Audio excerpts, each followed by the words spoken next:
Massive Hurricane Florence is set to slam into the Carolinas, potentially causing catastrophic damage, and somehow it's now President Trump's fault. The Washington Post out with an op-ed titled, "Another hurricane is about to batter our coast. Trump is complicit." According to the Post, because President Trump doesn't bend over backwards to support climate change, he's now to blame. And I go to our resident climate change expert, Greg Gutfeld. This always drives me crazy. Okay, I'll start with two facts and then have an overall assessment of the situation. Okay, so from Ron, close your ears. He's going to talk facts now. Okay, so from 1915 to 1965, that's 51 years, that there were 19 major hurricanes. Now, if you go 51 years from there, 1966 to 2016, you've only had 7. So that's 37% as frequent. So if there's rising climate change and fewer of these major hurricanes, there goes your theory. But there is something, there's an increase in damage over time with these hurricanes. But that's not due to the storm intensity. It's because we're increasing infrastructure in coastal areas. So you can blame not global warming, but you could blame the builders for building in areas where there's storms. But I will say this, to be fair, because I know Juan disagrees with me, the jury's probably still out on this stuff. It's going to take time to look at everything. The big problem is what I call the Trump floater. When you go to a bar and you order like a whiskey with a Bailey's floater or a Myers floater, No. every story is now a drink. Every story is a drink with a Trump floater. So it's like whether it's about like yesterday 9/11 or hurricanes or any kind of event, psychological disorders, depression, Can't sleep. It's Trump. So everything now has a Trump angle. Everything is a drink with a Trump floater, and it's because people in the media have Trump on the brain and they're using that instead of their brain. Why are all your analogies about bars and bathrooms? One always leads to the other. That's true. That's true. I came prepared, and I'm going to address you as Mr. Williams because I found out how old you are, Juan. And I knew this was going to be a very statistical type of segment. I brought a chart. Can we see the chart, please, in the control room? Uh-oh. Look at this chart. Ooh. America, the largest decline in CO2 emissions in the world. Look at us all the way up at the top. We're reducing our CO2, and countries like China, the European Union, Canada, they're increasing their CO2. So first year of the Trump presidency, CO2 is down. Now, Juan, explain that one.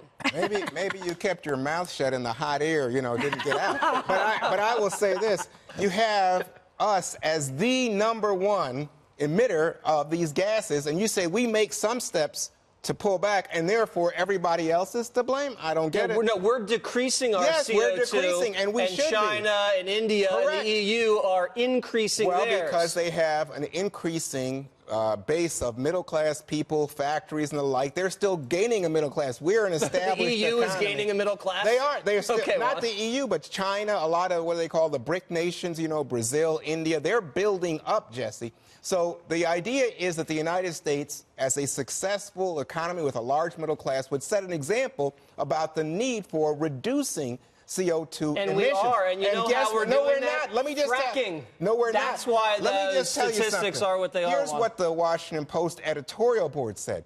Guess who has just signed legislation to allow the expansion of methane gas in our release in our country?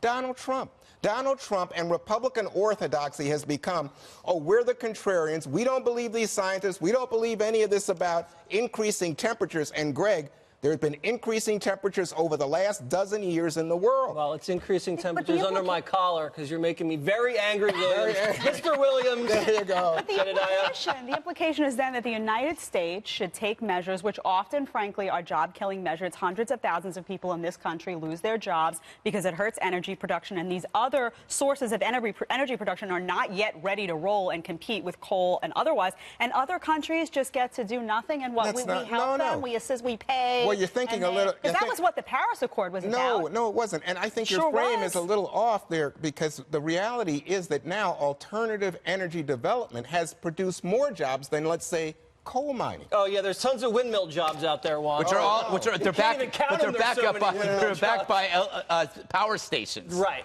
Dana, let's get some facts here. This was about Donald Trump and pre-blaming him for the hurricane. I mean, it used to be the hurricane comes and then they attack him. Now they're launching a pre-attack. President Obama's administration, Hurricane Sandy was blamed on Republicans as well. Oh, so they always get the blame. Republicans are always blamed for hurricanes. I talked to Charlie Hurt yesterday, one of our Fox News contributors. He lives in the path of the hurricane, and he said that people there are still talking about Hurricane Camille from 1969.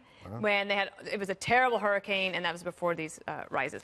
I do think that America plays an important role here, and that is because we are innovative, and we have a growing economy right now. That means you can invest in new technology so that you can get to the point that Jedediah was making, which is, can we continue to figure out a way to decrease them? I would say from a political standpoint, the Republican Party could stand to talk about this a little bit more. They have a good position that you're going to lose an entire younger generation if you don't try to talk to them about this. It's one But of their you can't win. issues. You can't win. You could just not try. Right. Well, the thing is, right now, what's happening is the liberals, the left of the liberals, they have replaced global warming with Trump. It used to be that global warming caused war, true. shark attacks, and depression. But now they've just said, no, Trump causes everything bad. And so now we have to do our best to somehow reduce the amount of Trump in the atmosphere. And you can support innovation. I think that's a great idea. An invasion? But the problem is, Innovation.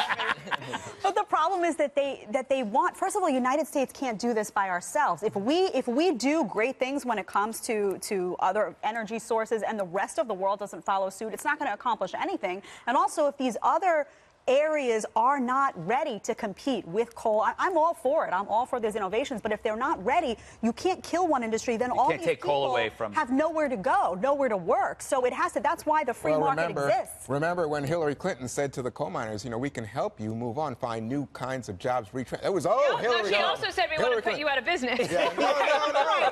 They put her out of business. What we want to do is help people move on. But to your point, it sounded like you're making the case for the Paris climate deal, because that locks in other countries to make commensurate sacrifices. Locks them in like 100 years from now. It locked us. I think you need to reread the Accords. And the methane piece is a little bit more complicated than how Juan described it. We have to tease, so I will just tell me about it. Read about right. it. And I think the most important thing is whatever shoes Melania wears to the hurricane-ravaged states, they better not be too expensive, because she's going to get attacked.